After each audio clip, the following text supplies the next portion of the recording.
ਅੱਜ ਤੁਹਾਨੂੰ ਭਰਾਵਾਂ ਨੂੰ ਦੱਸਾਂਗੇ ਜੀ ਗੱਭਣ ਬੱਕਰੀ ਦੀ ਦੇਸੀ ਤਰੀਕੇ ਨਾਲ ਡਿਵਰਮਿੰਗ ਕਰਨ ਦਾ ਦੇਸੀ ਤਰੀਕਾ 100% ਤੁਹਾਨੂੰ ਭਰਾਵਾਂ ਨੂੰ ਰਿਜ਼ਲਟ ਮਿਲੇਗਾ।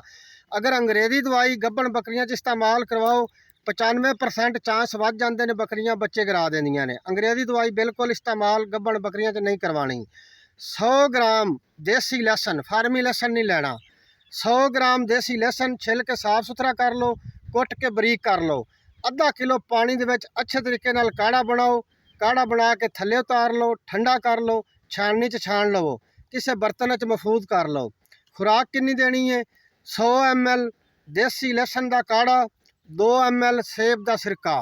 100 ml ਦੇਸੀ ਲਸਣ ਦਾ ਕਾੜਾ ਜਿਹੜਾ ਤੁਸੀਂ ਤਿਆਰ ਕੀਤਾ ਉਹ ਲੈ ਲੈਣਾ 100 ml ਕਾੜਾ ਲਸਣ ਦਾ।